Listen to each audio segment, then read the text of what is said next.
श्रीमच्चक्रधरासिनी श्रुतिवचा पीयूषपूर्णप्रभा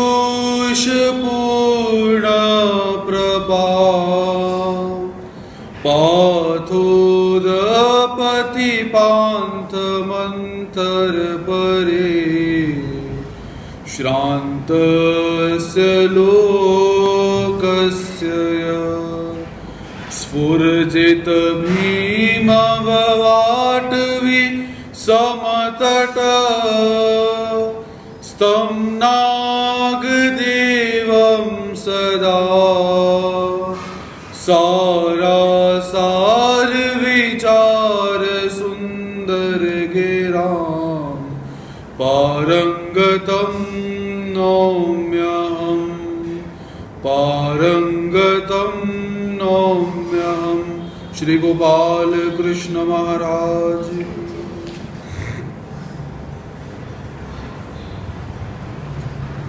पद्मावती चरणचारी अनंत ब्रह्मांड नायक भगवान श्री कृष्ण महाराज जी के चरणारविंदों को स्पर्शित करते हैं। तत्पश्चात अशेष गुरुकुल के प्रति नतमस्तक होकर आज के विषय में हम प्रवेश प्राप्त करते हैं। श्रीमद् उद्धव गीता ग्रंथ का हम सब यहाँ पर अध्ययन कर रहे हैं। तो कल के सत्र के अंदर भगवान श्री दत्तात्रेय महाराज जी ने बाण बनाने वाले व्यक्ति को मुख्य करके, भिंगुरटी को मुख्य करके हमें बहुत सारे गुरुओं का आदेश दिया हुआ है और भगवान श्री दत्तात्रेय महाराज जी ने इस मनुष्य देह को भी गुरु रूप में धारण किया हुआ है। तो विषय को आगे ग्रहण करते हैं। घरोघरी ठिकांची लेनी परी नाही चिंतामणि हाटो हाठी विकती काचमणि परे नाही पाची गरुड़ोदार। मनुष्य देह का महात्म्य यहाँ पर श्री दत्तात्रेय महाराज जी बतला रहे हैं। तो भगवान जी क्या कहते हैं कि प्रत्येक घर के अंदर बहुत सारे जेवर रखे हुए हैं, लेकिन चिंतामणि नामक मणि किसी के घर में नहीं है। अगर होगा तो किसी एक भाग्यवान व्यक्ति के घर में मिलेगा। उसी तरह कांच की नकली मणियां प्रत्येक घर के अंदर पड़ी हुई है, प्रत्येक बाजार के अंदर पड़ी हुई है, लेकिन पाची नामक जो अनमोल मणि है वो किसी एक भाग्यवान पुरुष के पास ही प्राप्त होती है। वैसे ही सिद्धांत पक्ष के अंदर ये जो मनुष्य शरीर है इसकी दुर्लभता यहाँ पर बतलाई गई है कि मनुष्य शरीर पूर्ण रूप से युक्त मनुष्य शरीर किसी किसी के पास होता है, ऐसा भगवान जी यहाँ पर बतलाते हैं। झाड़ू झाड़ी फूले असोसे परी नाही मुक्ता फलांचे घोसे गाओ गावी युद्ध के बहुवसे परी नाही भोगु गगन गंगे जा। और भगवान श्री दत्तात्रेय महाराज जी मनुष्य वेश की दुर्लभता बताते हुए क्या कहते हैं कि सभी पेड़ों पर अमाप फूल लगे हुए हैं, लेकिन मोतियों के जो घड़ हैं, जो घड़े होते हैं, वो किसी किसी एक पुष्प के ऊपर लगे होते हैं। मतलब कि प्रत्येक पुष्प आपको मिल जाएगा, लेकिन अगर आप मोती ढूंढने के लिए जाते हो तो मोती आपको बहुत कम अवस्था में प्राप्त होता है। वैसे ही प्रत्येक गांव के अंदर आपको जल प्राप्त हो जाएगा, लेकिन आकाश गंगा का जो शुद्ध जल कहा जाता है वो बहुत ही कम प्राप्त होता है। तैसी संसार रंगी करुणी रिगवनी हा आत्मघाते नाना श्री राची आवगनी परिन लहाए सुपानी मनुष्य देह। तो परमात्मा सिद्धांत क्या बतलाते हैं कि उसी तरह इस संसार रंगमंच पर यह आत्मा अनेक शरीर धारण करता है, परंतु सुंदर मनुष्य देह सहसा किसी को प्राप्त नहीं होता।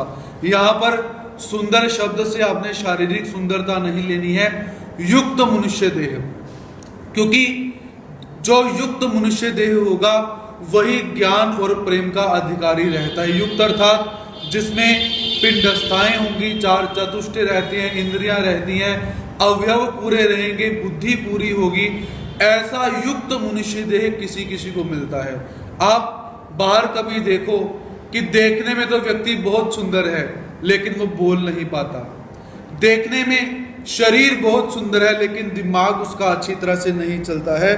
तो ऐसे भगवान जी यहाँ पर क्या कहते हैं कि ये संसार कैसा है, एक रंगमंच की तरह है। तो यहाँ पर प्रत्येक व्यक्ति को शरीर मिला हुआ है, लेकिन सुंदर शरीर, युक्त शरीर जिसे मिला हुआ है वो सौभाग्यशाली माना जाता है। विपाए कर्म भूमि जिए पेठे, नर देह लाधले अवचटे, मुक्ति रत्न घी गोमटे, जब मृत्यु पावे। तो ऐसे युक्त मनुष्य देह को प्राप्त करके मनुष्य ने करना क्या है, इस विषय में भगवान जी बतलाते हैं कि शुभ कर्मों के फल स्वरूप कर्म भूमि के बाजार में यदा गदा मनुष्य देह प्राप्त होता है। ये जिस भूमि के अंदर हम निवास कर रहे हैं इसे कर्म भूमि कहा जाता है, और भारत भूमि को छोड़कर जो विदेश की भूमियां होती हैं उसे भोग भूमि कहा जाता है। तो इस कर्म भूमि के अंदर जन्म मिलना यह भी शुभ कर्मों का फल माना गया हुआ है, क्योंकि भोग भूमि के अंदर क्या है, आपको कर्मों की निष्पत्ति नहीं होती। आपने वहां पर बैठकर संतों को भोजन करवाया तो कोई फायदा नहीं, वहां पर भोग भूमि में बैठकर आपने किसी की हत्या कर दी तो भी उसका आपको पाप नहीं लगेगा। ऐसी भोग भूमि कैसी है, कर्मों की निष्पत्ति से रहित। और भोग भूमि के अंदर आपको ईश्वर की प्राप्ति भी नहीं हो सकती है। इस अर्थ में कर्म भूमि को उत्तम भूमि माना गया हुआ है। तो भगवान जी क्या कहते हैं कि शुभ कर्मों के फल स्वरूप ये जो कर्म भूमि आपको प्राप्त हुई, और उस कर्म भूमि के अंदर यदि आपको युक्त मनुष्य देह प्राप्त हो चुका हुआ है तो जब तक मृत्यु नहीं आ जाती तब तक मृत्यु रूपी उत्तम रत्न को प्राप्त कर लेना चाहिए। जब तक यदि कर्म भूमि में भी आपका जन्म हो गया, उत्तम मनुष्य देह भी आपको प्राप्त हो चुका हुआ है, तो जब तक मृत्यु नहीं आई तब तक क्या है, जो कैवल्य रूपी रत्न बताया गया हुआ है, मुक्ति रूपी जो रत्न बताया गया है, उसको प्राप्त करने का प्रयास करना चाहिए।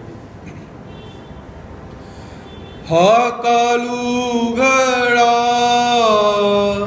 जगी वैराड़ा, ये नीसी कांड गुड़ा कवन ही गिना। तो मृत्यु का यहां पर वर्णन किया जा रहा है कि ये काल कैसे है। इसने अपने मुख को खोलकर रखा हुआ है और संसार के सभी प्राणियों से इसकी दुश्मनी है। किसकी? काल की। काल अर्थात यमराज, कृतांत। तो ये काल कैसा है, इसके पास कोई भी हथियार नहीं है, ना पत्थर है ना बाण है, फिर भी ये मनुष्य को मृत्यु के मुख में लेकर चला जाता है। और दूसरा इसका अर्थ कि इस काल को किसी भी शस्त्र से पराजित नहीं किया जा सकता। यदि कोई मनुष्य बोले कि मैं मृत्यु को जीत लूंगा, मैं किसी भी तत्व से मृत्यु को जीत लूंगा, इस काल को जीत लूंगा, तो वो व्यक्ति बालक बुद्धि जैसी बातें करता है। तो इसलिए परमात्मा मृत्यु को समीप बतलाते हुए कहते हैं कि यदि आपको 84 लाख योनियों में से मनुष्य देह मिल ही चुका है, तो जब तक काल आपको अपने मुख के अंदर नहीं ले लेता है तब तक क्या है, जो मुक्ति रूपी उत्तम रत्न है उसे प्राप्त करना चाहिए। लपोनी चोर वाटे चाचा वो हली, वड़ित पलिता चेताड़वन घाली, तव देव देखे इंद्रियाची आउली, परी हथियारू न धरी। तो यहां पर शरीर की अवस्था का वर्णन किया जा रहा है। पहले उदाहरण क्या देते हैं कि जिस तरह नदी नाले के अंदर चोर छिप कर बैठते हैं, तो कोई राहगीर वहां से गुजरा तो वो चोर क्या करते हैं, उसे लूट लेते हैं। उसी तरह काल हमारे सिर के ऊपर छिपकर बैठा हुआ है। वो धीरे धीरे क्या करता है, शरीर जो यौवन अवस्था के अंदर बहुत सुंदर दिखाई देता है, सबसे पहले उसमें झुर्रियां पड़ना शुरू हो जाती है। धीरे धीरे ये काम चलता है। फिर धीरे धीरे क्या हुआ, केश सफेद होना शुरू हो जाते हैं। उसके बाद इंद्रियां जो बहुत प्रबल रहती हैं, उनके कार्य धीरे धीरे क्षीण हो जाते हैं। और एक दिन ऐसा आता है कि इस शरीर में से आत्मा निकलकर चला जाता है। अर्थात प्रकट रूप के अंदर वो जो काल है किसी हथियार का प्रयोग नहीं करता। उसने इस जीवात्मा को मारने के लिए किसी भी हथियार को यूज नहीं किया, लेकिन धीरे धीरे क्या है, वो काल हमें अपनी तरफ खींचता ही जा रहा है। इसीलिए अपनी जब तक मृत्यु नहीं आती तब तक धर्म कर्म करते रहना चाहिए। हानूनी तारुण्याची आकेली, सौंदर्याची कुठार झाली, अवचिते घालने घाली अपमृत्यूचे। तो क्या कहते हैं कि जैसे एक केले का पेड़ होता है, जब वो पेड़ उगता है वो बहुत सुंदर दिखाई देता है। उसी तरह जब ये शरीर यौवन अवस्था के अंदर होता है तो ये शरीर बहुत सुंदर दिखाई देता है। और उस समय धन धान्य को जलाकर मृत्यु रूपी जो काल है इसके ऊपर हमला कर देता है। मृत्यु ये कभी विचार नहीं करेगा कि ये बहुत अमीर है, इसको छोड़ देते हैं, ये गरीब है, पहले जाके इसको जाकर पकड़ती हैं। अर्थात कभी कभी क्या होता है कि अपमृत्यु एक प्रकार बतलाया गया है कि जीवात्मा अपने यौवन काल के अंदर ही मृत्यु को प्राप्त हो जाता है, वो बूढ़ा होकर नहीं मरा। जैसे आज के समय के अंदर आप न्यूज देखते होंगे कि आज इस महामारी के कारण जिनकी उम्र 30 साल है, 40 साल है, उन्हें भी मृत्यु अपना ग्रास बना रही है। वही बात परमात्मा यहाँ पर बतलाते हैं कि आप बड़े होकर बूढ़े हो जाओगे तब मृत्यु आपको आएगी, ये विचार करना छोड़ दीजिए। मृत्यु कुछ भी विचार नहीं कर रही। आज के समय में तो वैसे ही कुछ विचार नहीं है किसकी मृत्यु कैसे हो जाएगी। आज ही कल के अंदर कम से कम मेरी नॉलेज के अनुसार 5 या 6 महात्मा जी ही हमारे ऐसे हैं जिन्होंने अपने इस शरीर को त्याग दिया हुआ है। अभी कल एक महात्मा जी की मृत्यु हुई, अभी अभी उनकी पीएचडी कंप्लीट हो रही है और कोरोना के कारण उनकी डेथ हो जाती है। वो व्यक्ति मन में क्या विचार करता होगा कि मेरा अध्ययन समाप्त होगा, मैंने अपने जीवन को आगे जाकर अभी जीना है, कुछ करना है। ऐसा विचार करते करते ही एक शोक संदेश कल प्राप्त हुआ कि उनका देहांत हो गया कोविड-19 से। तो यही बात परमात्मा आज यहाँ पर बतला रहे हैं कि ये विचार करना बंद कर दीजिए कि हमें बुढ़ापा आएगा, हमें झुर्रियां पड़ेंगी, हमारी इंद्रियां शिथिल हो जाएंगी, तब जाकर हमें मृत्यु घेरा डालेगी। ऐसा विचार करना बंद कर दीजिए। मृत्यु कभी भी किसी भी क्षण के अंदर आपको प्राप्त हो सकती है। इसीलिए मृत्यु को इतना नजदीक जानते हुए धर्म करना चाहिए।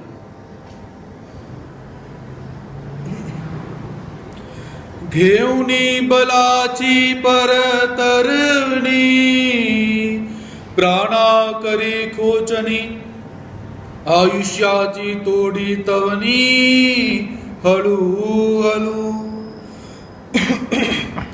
तो यह मृत्यू क्या करता है कि अधिक शक्ति लगाकर यह काल प्राणों का अपहरण करता रहता है। दिन रात धीरे धीरे आयुष्य समाप्त हो रहा है। जीवात्मा की एक सबसे बड़ी भूल,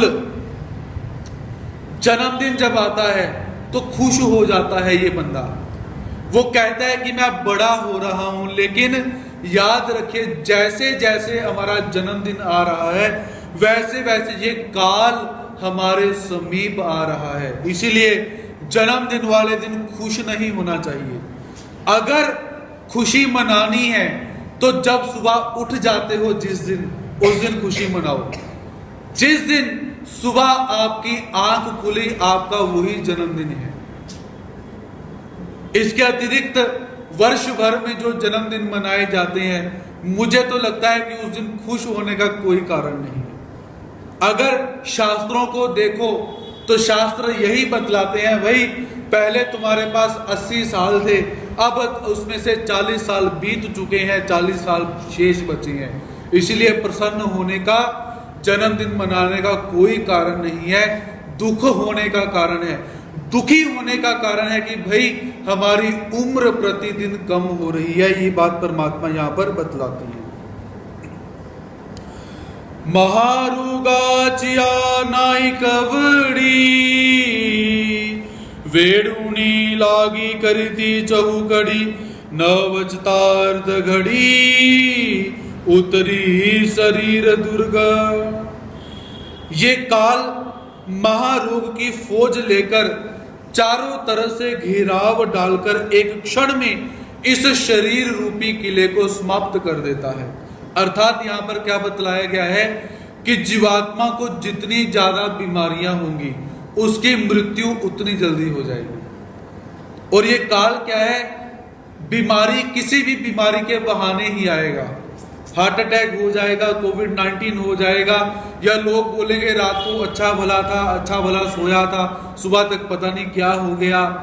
तो तात्पर्य अर्थ, ये काल बहुत सारे महारोगों को लेकर इस शरीर के ऊपर झपट्टा मारता है और इस शरीर रूपी किले को वो धीरे धीरे करते करते समाप्त कर देता है।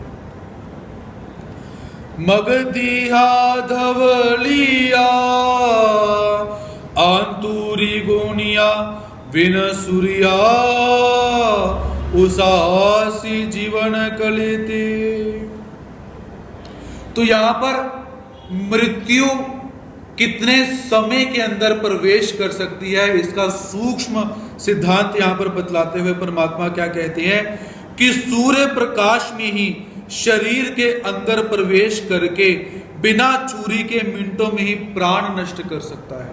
अर्थात आप सूर्य के सामने जाकर खड़े हो गए, जितना समय सूर्य के प्रकाश को आपके शरीर में जाने के लिए लगा, उतने समय में जीवात्मा की मृत्यु हो सकती है। मृत्यु का समय आप बोलोगे कि 4 घंटे लगेंगे कि 5 घंटे लगेंगे या 40 साल लगेंगे, 50 साल लगेंगे, ऐसा कुछ नहीं। एक क्षण के अंदर, एक सेकंड के अंदर मृत्यु जीवात्मा के ऊपर हावी हो सकती है। तो मृत्यु को इतना समीप जानकर ही धर्म कर्म करना चाहिए। मनोनी दड़वादड़ी, ऋगे कैवल्याची पाड़ी, जब अवचिति न घली धाड़ी, क्रोतांतुहा। क्रोतांत कहा जाता है यमराज को, इसीलिए जल्दी से जल्दी जब तक यमराज धावा नहीं बोलते तब तक कैवल्य रूपी दुर्ग में छिप जाना चाहिए। परमात्मा का जो मोक्ष है वो कैसा है? कैवल्य रूपी दुर्ग। दुर्ग कहा जाता है बहुत बड़े किले को। तो जो व्यक्ति मृत्यु से बचना चाहता है उसके लिए परमात्मा की मुक्ति के सिवाय दूसरा कोई किला नहीं। क्योंकि जब जीवात्मा परमात्मा के पास पहुंच जाता है, जीवात्मा को मुक्ति मिल जाती है, फिर उसे मृत्यु कभी नहीं आती, वो मरता कभी नहीं है। इसीलिए शास्त्रकार यहां पर क्या कहते हैं कि जब तक ये यमराज हमारे ऊपर हावी नहीं हो जाता तब तक परमात्मा के कैवल्य रूपी दुर्ग में जाने के लिए प्रयास करना चाहिए, परमात्मा की मुक्ति को प्राप्त करने का प्रयास करना चाहिए, ऐसा यहां पर बतलाया गया है। परिहसे भक्त शिरोमणि, ऐसी आयकोनी अवधूताची वाणी, मग वैराग्य उपनले अंत करनी नर नाथा। और भगवान श्री कृष्ण महाराज जी उद्धव को क्या कहते हैं कि हे भक्त शिरोमणि उद्धव, इस प्रकार अवधूत रूपी भगवान श्री दत्तात्रेय महाराज जी से उपदेश को सुनकर राजा यदु के मन के अंदर वैराग्य उत्पन्न हो गया।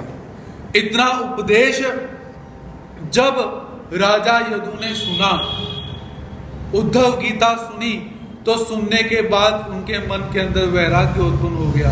क्या आपके मन के अंदर वैराग्य उत्पन्न हुआ? बिल्कुल भी नहीं।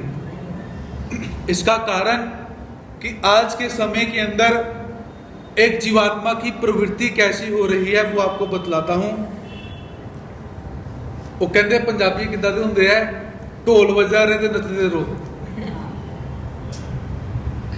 मतलब कि जो जीवात्मा अर्थात पंजाबियों को छोड़िए, आज की एक रीत कैसी हो चुकी है कि ढोल बजना चाहिए और हम नाचने चाहिए।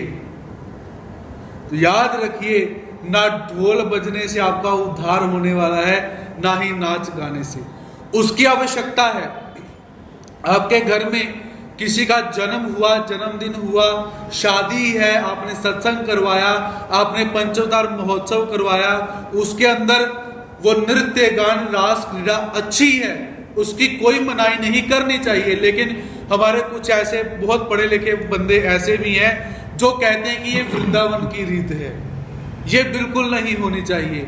लेकिन ऐसे जो बहुत ज्यादा पढ़ जाते हैं उनको एक ही पक्ष दिखाई देता है। याद रखिए, 1 रुपए का सिक्का तभी चलता है जब दोनों तरफ से वो छपा होगा। अगर एक तरफ से सिक्का प्लेन होगा वो सिक्का चलेगा ही नहीं। इसीलिए धर्म की 2 बाजुएं हैं, एक तरफ वैराग्य बैठा हुआ है, दूसरी तरफ परमात्मा का श्रृंगार बैठा हुआ है। जो नाच गाना इत्यादि होता है उसकी भी आवश्यकता है समय के अनुसार, लेकिन जब आप परमात्मा के ज्ञान को सुनने के लिए बैठ जाते हो तो उस समय आपके मन में वैराग्य पैदा होना आवश्यक है। आपको संसार की असारता समझ में अवश्य आनी चाहिए, क्योंकि परमात्मा हमें संसार से बाहर लेकर जाने की बात करते हैं, हमें संसार के अंदर लाने की बात परमात्मा नहीं करते हैं। तो यही बात यहां पर बतलाई जा रही है कि जब राजा यदु ने परमात्मा से ये 24 गुरु व्याख्यान सुना, तो ये सुनने मात्र से ही उनके अंतःकरण के अंदर वैराग्य उत्पन्न हो जाता है। अर्जिला भी वंदिला अवधुतु निगाला मगैरी कड़े काय करिता जाला आम चा पूर्वजू। तो राजा यदु ने श्री दत्तात्रेय प्रभु महाराज जी का पूजन किया, वंदन किया। तो उद्धव देव जी कहते हैं उसके बाद श्री दत्तात्रेय महाराज जी चले गए। तो फिर राजा यदु ने क्या किया? जब अंतःकरण में वैराग्य पैदा हो चुका हुआ है, राजा यदु ने श्री दत्तात्रेय महाराज जी का वंदन किया, पूजन किया, भगवान जी चले गए। तो उनके जाने के बाद राजा यदु ने क्या किया? करुणी सकलांचा त्यागू तो सालाने संगू मग पातला योगू पर ब्रह्मेसी। तो राजा यदु ने सबसे पहले क्या किया? देश और ग्राम का परित्याग किया, अपने परिवार का त्याग किया, अपने राजपाट का त्याग करके वो क्या करते हैं? वो भगवान श्री दत्तात्रेय महाराज जी से अनुसरण ग्रहण करते हैं और अनुसरण ग्रहण करके वो परमात्मा के सन्यासी हो जाते हैं और पर ब्रह्म का योग प्राप्त करके श्री दत्तात्रेय महाराज जी के ध्यान स्मरण में निमग्न हो जाते हैं। उन्होंने क्या किया? सर्व संग परित्याग करके अनुसरण ग्रहण किया और भगवान जी के स्मरण में वो लग जाते हैं। मनोनी त्यागांजन निर्मल सुनी फेड़ी प्रवृत्तीचे पटल मग जिज्ञासे चाटोळा देखसी माझे स्वरूप। तो भगवान श्री कृष्ण महाराज जी कहते हैं कि हे उद्धव देव, इसीलिए जीवात्मा को क्या करना चाहिए? त्याग रूपी अंजन को काजल को अपनी आंखों में लगाना चाहिए, क्योंकि अंजन जब लगाया जाता है, दिव्य अंजन जब लगाया जाता है तो अदृष्ट वस्तुएं दिखाई देना आरंभ हो जाती हैं। इसीलिए त्याग रूपी अंजन को लगाकर क्या है, वेद आगमादिक जो विद्या मार्ग है उसके शीशे को निकालकर, मतलब देवता धर्म से बाहर निकलकर जब त्याग कर दोगे, त्याग करने के बाद अन्य धर्म का भी परित्याग करना है, फिर गुरु जी के पास जाकर जिज्ञासा रूपी आंखों से मेरे स्वरूप का दर्शन करो। अर्थात क्या करना है, सबसे पहले विषयों का त्याग, सर्व संग परित्याग करके, फिर देवताओं के धर्म का परित्याग करके उसमें से बाहर निकलकर, फिर उसके पश्चात गुरुजनों के पास जाकर जिज्ञासा करके मेरे स्वरूप को जानना चाहिए कि परमात्मा है कैसे। आगे आने वाला विषय यही चलने वाला है कि परमात्मा होते कैसे हैं, परमात्मा कैसे होते हैं, जीवात्मा कैसे होते हैं। तो परमात्मा को जानने का प्रयास करना चाहिए। ठीक अवनी चापार की नासी के तरी रत्नाचे कुतले रंग के भी देखे, भ्रमरू परिमलाते नोलखे तरी मालती की भी भोगी। ज्ञान का हमारे जीवन के अंदर क्या महात्म्य है, इसका वर्णन यहाँ पर चलता है। तो यहाँ पर भगवान जी एक उदाहरण देते हैं। उदाहरण क्या है, हीरे का पारखी होता है, तो यदि हीरे के पारखी को हीरे की पहचान ही ना करनी आए तो हीरे के अंदर का वो जो रंग होता है वो कैसे देख पाएगा, वो कैसे देख पाएगा कि हीरा असली है या नकली। उसे भी हीरे की पहचान करने के लिए ज्ञान की आवश्यकता है।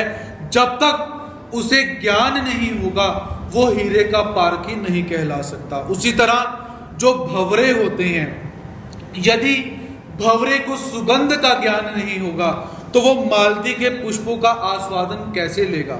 यदि आपको पता ही नहीं गोलगप्पे का स्वाद कैसा होता है, आप क्यों खाने जाओगे।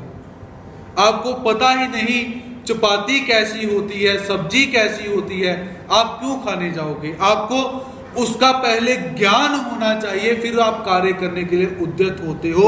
इसीलिए भगवान श्री कृष्ण महाराज जी क्या कहते हैं, पहले ज्ञान होना चाहिए।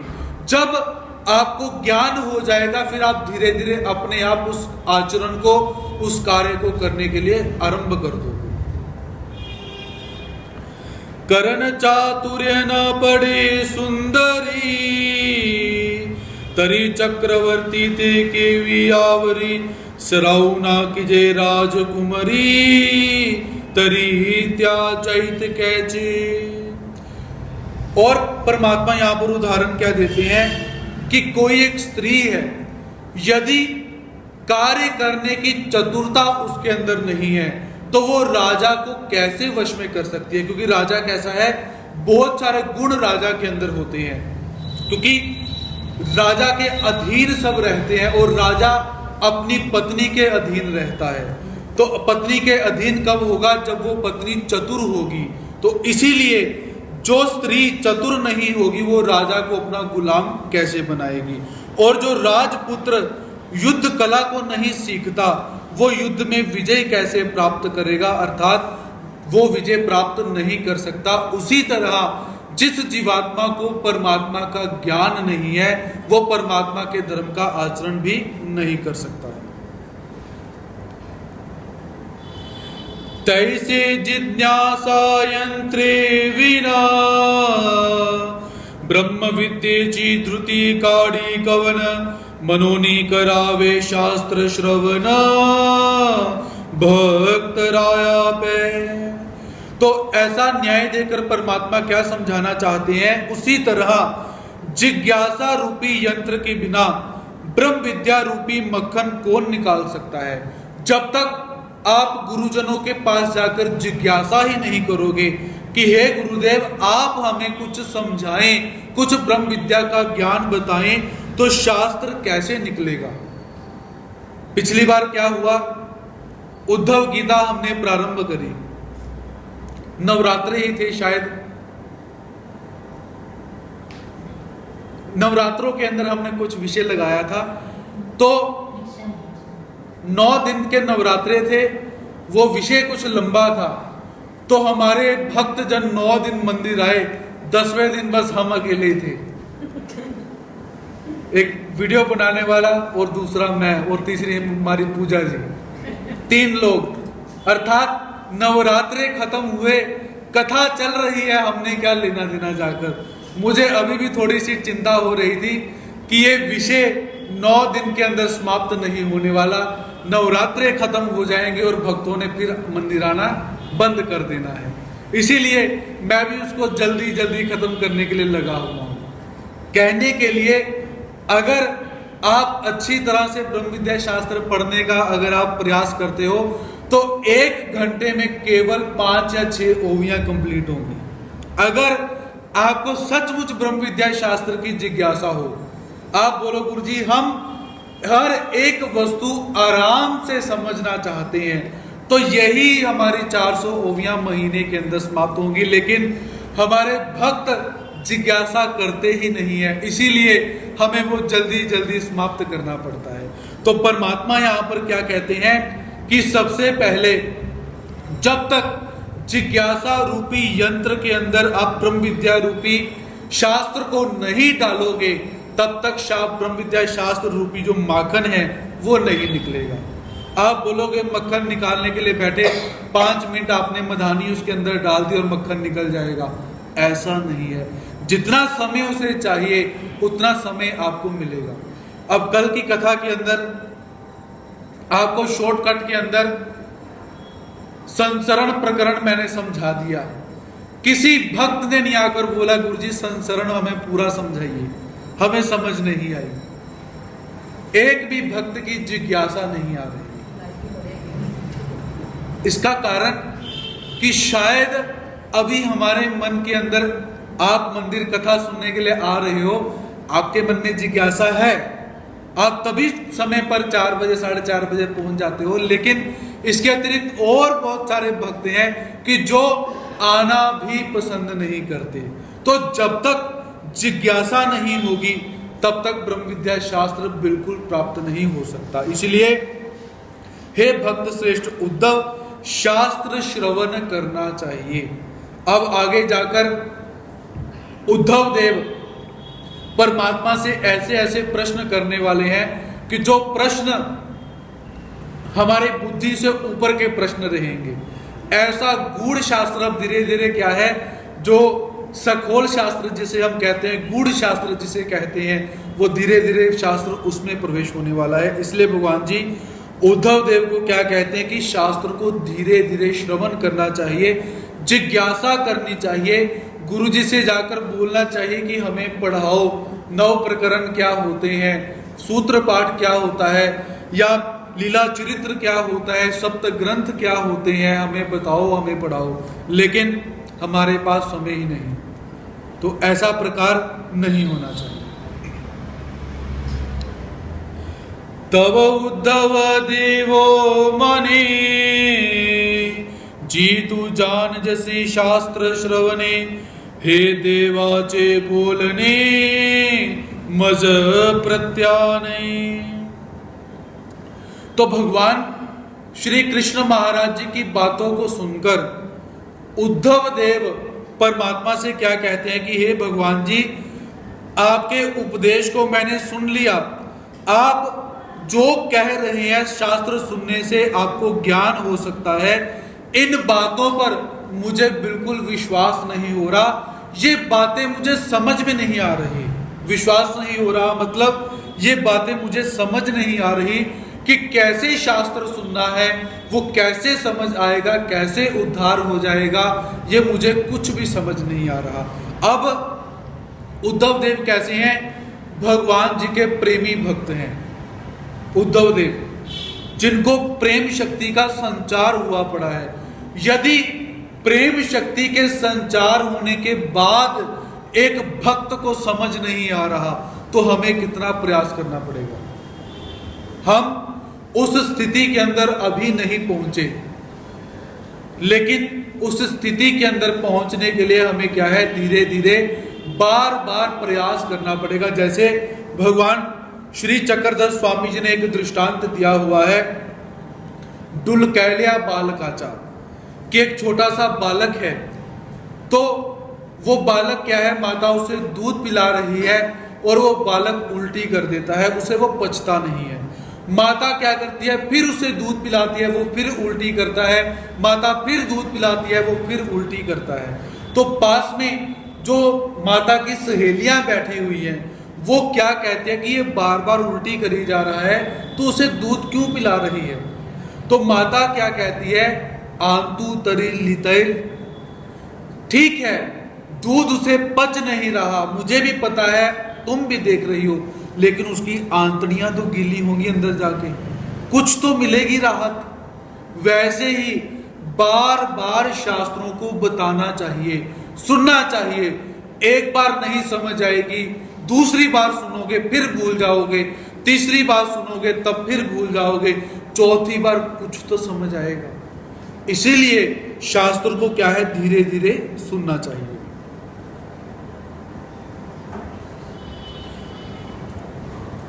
तू नित्य स्वयं प्रकाशु, तू ते बोलावे आदिवा कैचा पैसू, तुझ्या माया शक्तीचा डोळे लासू, लागला ब्रह्मादिका।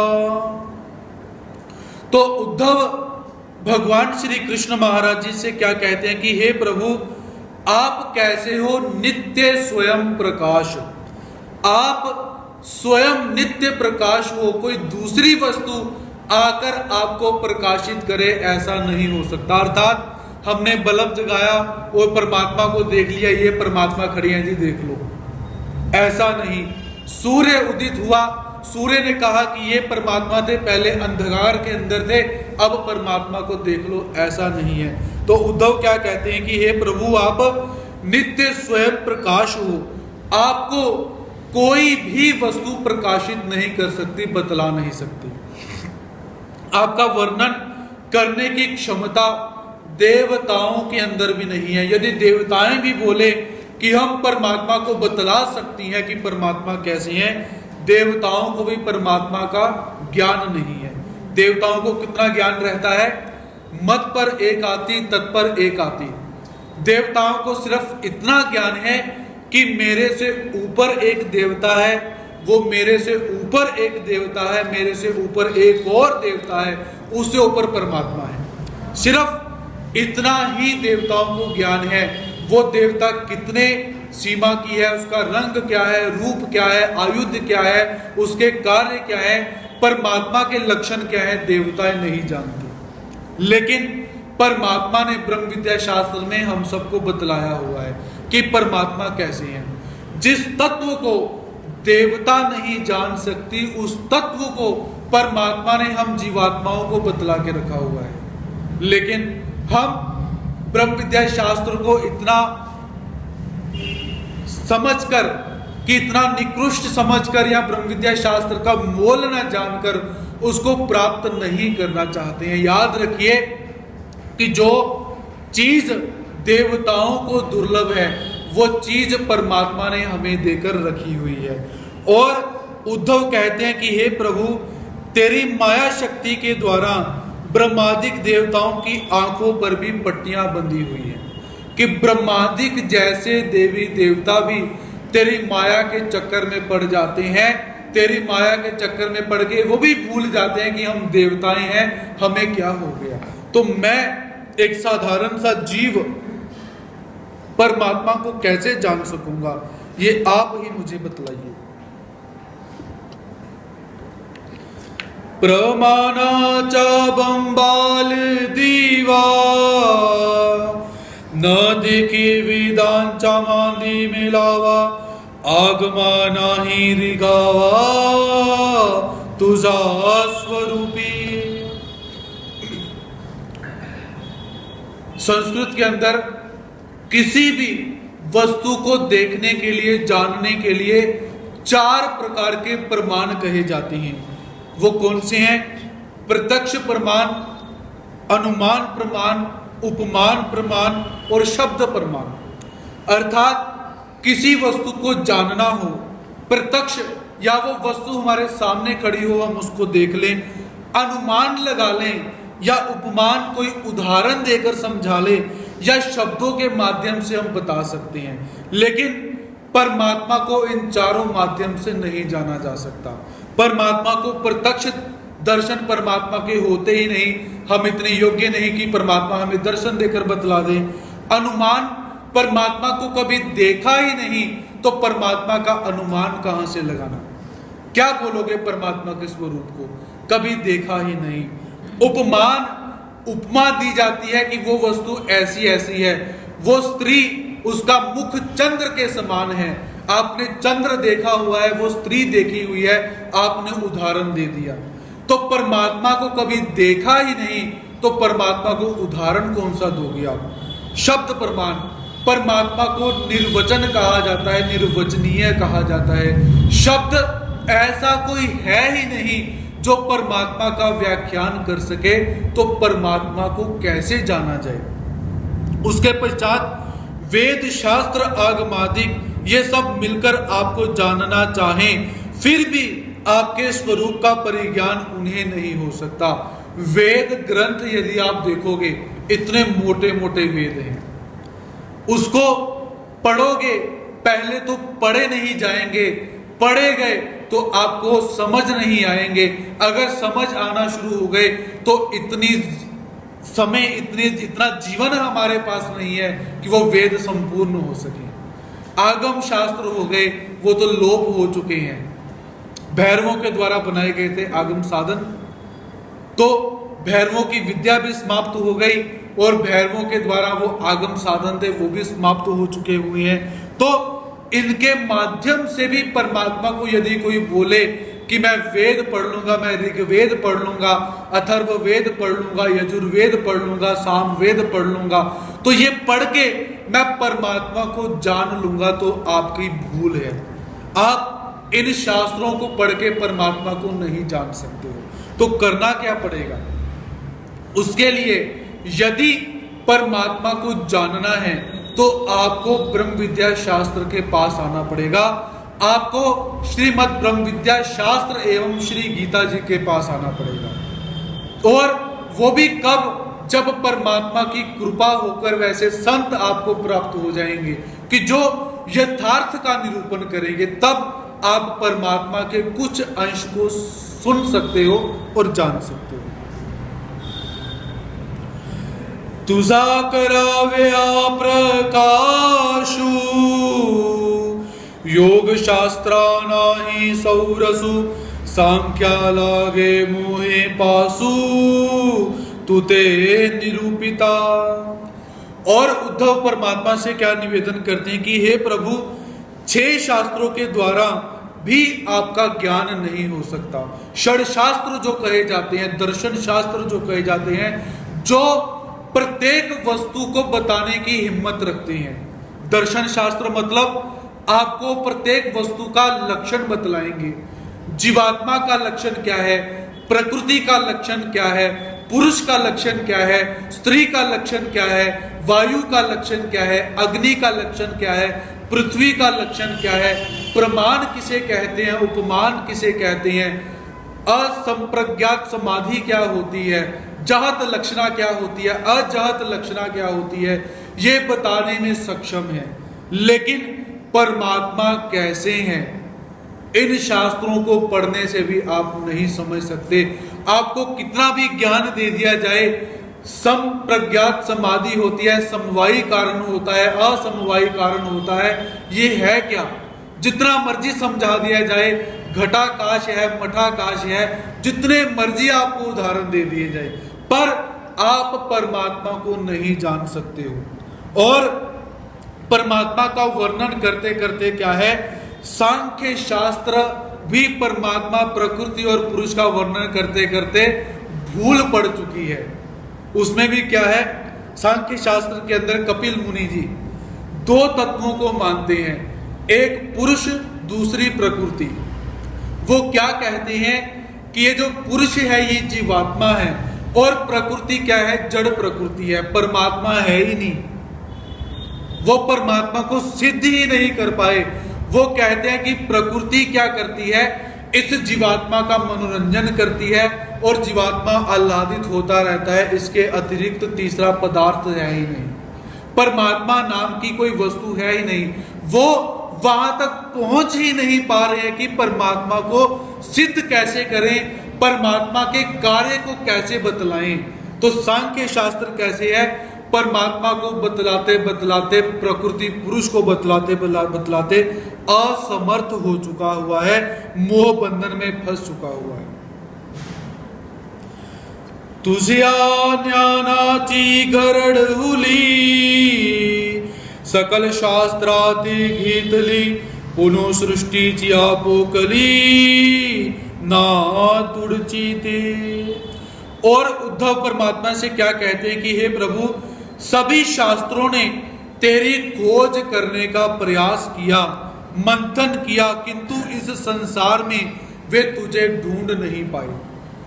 सारे के सारे शास्त्र जितने भी बतलाए गए हैं, उन शास्त्रों ने तुझे ढूंढने का बड़ा प्रयास किया, लेकिन इस संसार में वे तुझे ढूंढ बिल्कुल नहीं पाए। तो मुझे बतलाओ, मैं तुम्हें किस प्रकार से जान सकता हूं।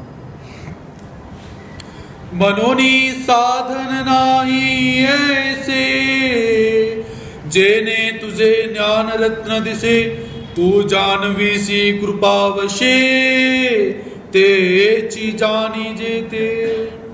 तो उद्धव परमात्मा से कहते हैं, इसलिए हे प्रभु, इस संसार में ऐसा कोई भी साधन नहीं है जिसके द्वारा आपका ज्ञान हो सके।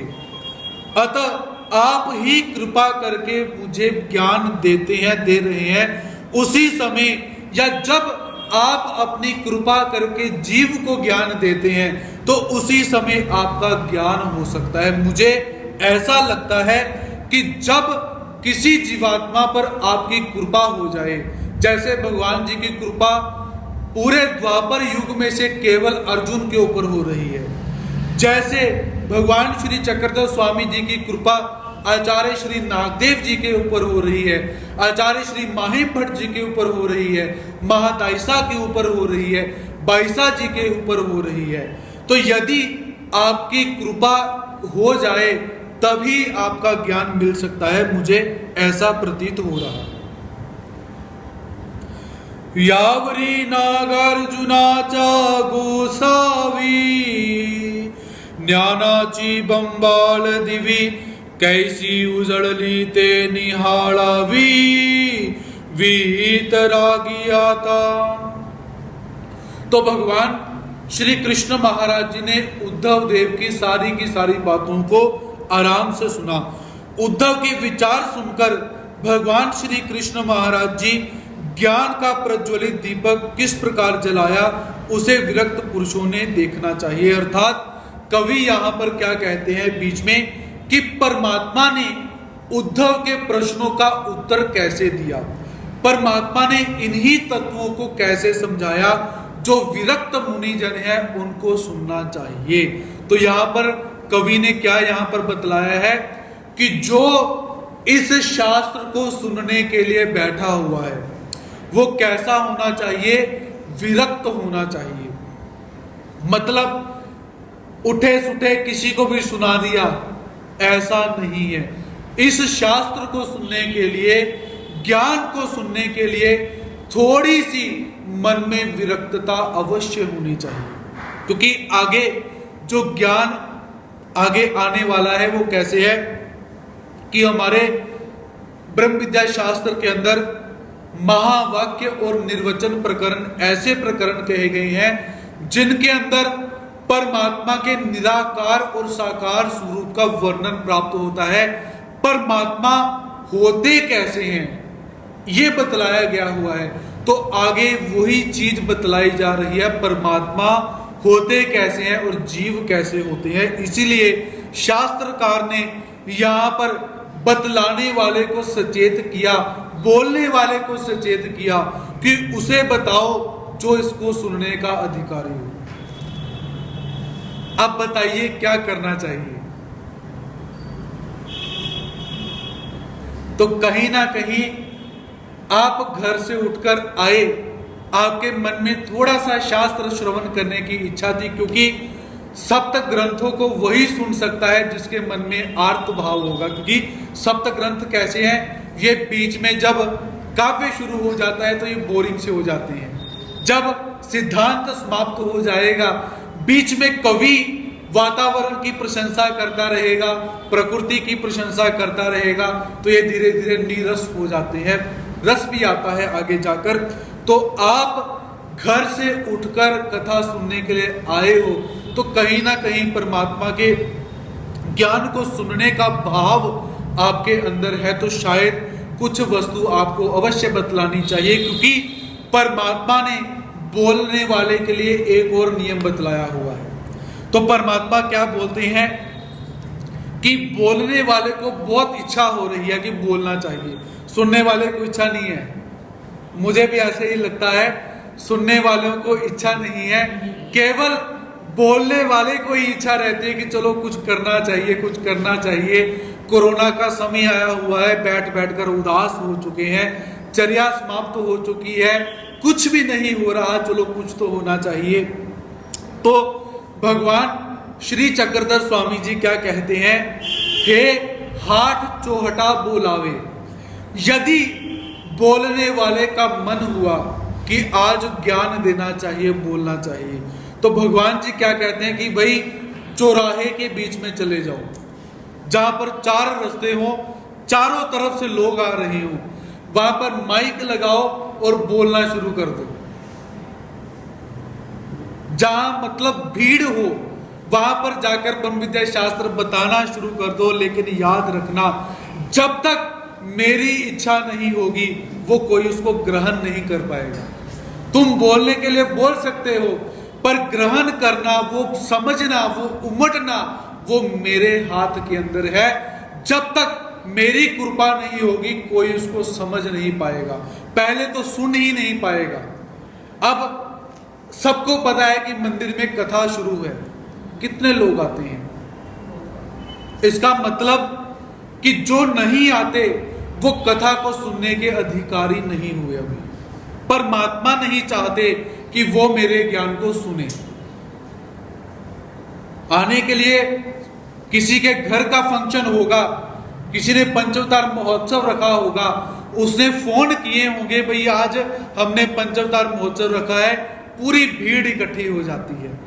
और मंदिर में से जब संदेशा जाए कि आज कथा रखी हुई है, तो लोग बोलते हैं कि फिर क्या है, होने दो, कथा तो चलती ही रहती है, गुरजी ते वेले ही है, असी कोई वेले थोड़ी है। लेकिन याद रखिए, वहां पर मन में ये विचार करो कि हमसे ऐसा कोई अपराध हो चुका है कि परमात्मा हमें उस कथा में बिठाने के योग्य नहीं समझते। अब आप मुझे बताओ, आप यूनिवर्सिटी के अंदर चले जाओगे, आप कोई एक एमए की कक्षा चल रही है, आप उसमें बैठ सकते हो जाकर? नहीं बैठ सकते। जब तक आप योग्य नहीं होगे, आपके पास पूर्व की पढ़ाई नहीं होगी, आपके पास पहले की योग्यता के प्रमाण पत्र नहीं होंगे, आपने एडमिशन नहीं लिया, आपने फीस नहीं भरी, आपका आईडी कार्ड नहीं बना, तब तक आप कक्षा में नहीं बैठ सकते। जब तक आप योग्य नहीं हुए तब तक आप कक्षा में नहीं बैठ सकते। ये भी कक्षा है। तो मन में विचार ये कीजिए कि परमात्मा नहीं चाहते कि ये अयोग्य व्यक्ति मेरी कक्षा के अंदर आकर बैठे, मेरे ज्ञान को सुने, इसलिए परमात्मा उन लोगों को कथा में नहीं भेजते, चाहे कहने के लिए घर बहुत पास है। इसीलिए तो शास्त्रकार यहाँ पर क्या कहते हैं कि जो विरक्त पुरुषों ने ध्यान से सुनना चाहिए और ध्यान देकर सुनना चाहिए। और मैं भी आपसे यही निवेदन करूंगा, आगे जो सिद्धांत और ज्ञान शुरू होने लगा है, इसको आराम से ध्यान से सुनने का प्रयास करोगे तो समझ में आएगा। और परमात्मा से पहले ही अरदास कर दो कि हम जो सुनने के लिए बैठे हुए हैं, क्योंकि कथा, कहानियां, पुरानी कथाएं सुनने का हमारा इंटरेस्ट बना रहता है। अब क्या हुआ, अब क्या हुआ, आगे क्या होगा, आगे क्या होगा। भक्तमाल की कथाएं आपको सुनाओ, आपको अच्छी लगती हैं, पुराण की कथाएं आपको सुनाओ अच्छी लगती हैं, हास्य व्यंग्य आपको सुनाओ आपको अच्छे लगते हैं, लेकिन जब ब्रह्म विद्या का तत्व सुनाया जाएगा आपको अच्छा नहीं लगेगा। तो इसीलिए परमात्मा से पहले ही अरदास करो कि जिस गूढ़ ज्ञान को हम सुनने जाने लगे हैं वो ज्ञान हमें समझ में आए, ऐसी कृपा आप हमारे ऊपर अवश्य कीजिए। मगमणि श्री चक्र पानी आई की भक्त शिरोमणि, ज्ञान तरुचि पहली जनी ते ऐसी हुई। तो जिस परमात्मा ने सुदर्शन चक्र को अपने हाथ में धारण किया हुआ है, तो ऐसे सुदर्शन चक्रधारी भगवान श्री कृष्ण महाराज जी क्या कहते हैं कि हे भक्त श्रेष्ठ उद्धव, ज्ञान रूपी वृक्ष के ऊपर बोध रूपी फूल लगते हैं, वो इस प्रकार हैं। अर्थात ज्ञान होने के बाद बोध प्राप्त हो जाता है, ज्ञान के कार्य आरंभ हो जाते हैं। जैसे आपने शाब्दिक ज्ञान सुन लिया, आपने शब्द के माध्यम से सुन लिया कि परमात्मा ऐसे होते हैं, परमात्मा का लक्षण, परमात्मा का कार्य क्या होता है, परमात्मा का कारण क्या है, परमात्मा के गुण धर्म क्या होते हैं, परमात्मा कैसे होते हैं, आपने सुन लिया। जीवात्मा के गुण धर्म आपने सुन लिए, प्रपंच के गुण धर्म आपने सुन लिए, देवताओं के कार्य कारण स्वरूप लक्षण आपने सुन लिए, शाब्दिक आपको ज्ञान हो गया। अर्थात थ्योरी आपने पढ़ ली हुई है सारी की सारी। अब उसके बाद जब आपको समझ आना शुरू हो जाएगा, उमटना शुरू हो जाएगा, उसे कहा जाता है बोध होना। किसी डॉक्टर को, कोई एक व्यक्ति डॉक्टर की स्टडी कर रहा है, तो अध्यापक ने स्टडी करने वाले उस फ्रेशर डॉक्टर को क्या समझाया कि जब किसी रुग्ण को इंजेक्शन लगाना है तो सबसे पहले क्या है, इंजेक्शन को ऐसे ऐसे करना है, फिर जो इंजेक्शन भरने लगे हो उसको ऐसे करना है, और उसके बाद इंजेक्शन के अंदर हवा नहीं रहनी चाहिए। यदि इंजेक्शन के अंदर थोड़ी सी हवा रह जाए और वो हवा शरीर के अंदर चली जाए तो उसी समय मृत्यु हो जाती है। फिर इंजेक्शन को कितना भरना है, कितने मिलीमीटर तक भरना है, 2 के 4 ml तक भरना है, ये ज्ञान उस डॉक्टर ने फ्रेशर को दे दिया, ये थ्योरी उसने बता दी। और वो फ्रेशर जब प्रैक्टिकल करने के लिए जाएगा, जब वो इंजेक्शन लगाएगा, उसको बोध हो जाएगा कि ऐसा ऐसा किया जाता है, ऐसा ऐसा होता है, क्योंकि इंजेक्शन लगाने वाले का मन भी कठोर होना चाहिए। इंजेक्शन प्रत्येक व्यक्ति नहीं लगा सकता। तो जब उसने प्रैक्टिकल किया, उसको बोध हो गया कि ऐसा ऐसा होना चाहिए। तो ऐसे परमात्मा यहां पर क्या बतलाते हैं कि ज्ञान रूपी वृक्ष के ऊपर बोध रूपी पुष्प अंकुरित हो जाते हैं। और परमात्मा क्या कहते हैं, अक्षर दाता जीव, बोध दाता परमेश्वर। अक्षर को प्रदान करने वाला जीव रहता है, गुरु रहता है, अधिकरण रहता है। हम आपको केवल अक्षर और शब्द बता सकते हैं। बोध दाता परमेश्वर, बोध की जो शक्ति रहती है वो परमात्मा प्रदान करते हैं। किसी को आज प्रदान हो सकता है, किसी को कल प्रदान हो सकता है, किसी को परसों मिल सकता है, किसी को कभी नहीं मिलेगा।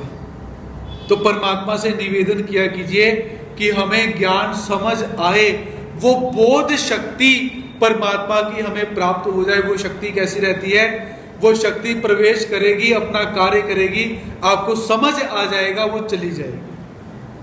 बोधा जी परीक्षा करती शक्ति, ऐसे सिद्धांत हमारे ब्रह्म विद्या शास्त्र में हमें प्राप्त होते हैं। तुटे अज्ञानाचा पासा, फिटे अन्य धर्माची अवदसा, नवल उदय जे दसा ब्रह्म सुखाची। तो वो बोध होता क्या है, ज्ञान प्राप्त होने के बाद कौन से कार्य होते हैं उस विषय में परमात्मा बतलाते हैं कि बोध रूपी वृक्ष पर, ज्ञान रूपी वृक्ष पर बोध रूपी अंकुर कैसे आते हैं। वो इस प्रकार हैं। सबसे पहले जब आपको ज्ञान प्राप्त होगा तो उसका सबसे पहला कार्य क्या रहेगा, आपका अज्ञान नष्ट हो जाएगा। ज्ञान प्राप्त होने के बाद सबसे पहला कार्य क्या है, अज्ञानता नष्ट हो जाती है। आज से पहले आप परमात्मा के लक्षण को नहीं जानते थे, आज जानते हो। जीव देवता प्रपंच परमेश्वर के लक्षण को नहीं जानते थे, आज जानते हो। आचरण को पहले नहीं जानते थे, आज जानते हो। अर्थात आपका अज्ञान समाप्त हो गया। जैसे कोई अंधेरा, किसी एक कमरे के अंदर 10 दिन से अंधेरा है, आपने वो कमरा खोला, दीपक जलाया, उसी समय प्रकाश हो गया। यही जैसे ज्ञान हुआ उसी समय अज्ञान रूपी अंधकार समाप्त हो जाता है। उसके बाद क्या होता है, दूसरा अन्य धर्म यानी ईश्वर धर्म को की प्राप्ति हो जाती है। देवता धर्म का परित्याग करके, पितरादि व्रत उपवासों का त्याग करके वो जीवात्मा क्या करता है, ईश्वर धर्म को स्वीकार करता है। बोध का दूसरा कार्य, ज्ञान प्राप्त होने का दूसरा कार्य क्या है, वो जीवात्मा संपूर्ण देवता धर्मों का परित्याग कर देता है। देवता के कर्म कांडों का परित्याग करके केवल अनन्य भाव से ईश्वर की शरण में आ जाता है।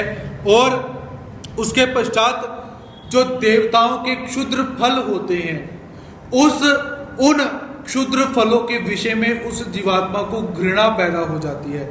वो कभी भी परमात्मा से संपत्ति नहीं मांगता, वो परमात्मा से भौतिक सुख नहीं मांगेगा। उसके लिए वो सारे के सारे सुख कैसे हैं, क्षुद्र हो जाते हैं, छोटे हो जाते हैं। वो परमात्मा से केवल परमात्मा के परम आनंद को प्राप्त करना चाहता है। ये ज्ञान प्राप्त होने के बाद 3 कार्य उसी समय आराम से हो जाते हैं। ईश्वर ज्ञानाचा डोळा, वालुनी देवता चक्राचा मूळा, घेजे टांकू तुका गळा, पर ब्रह्माचा।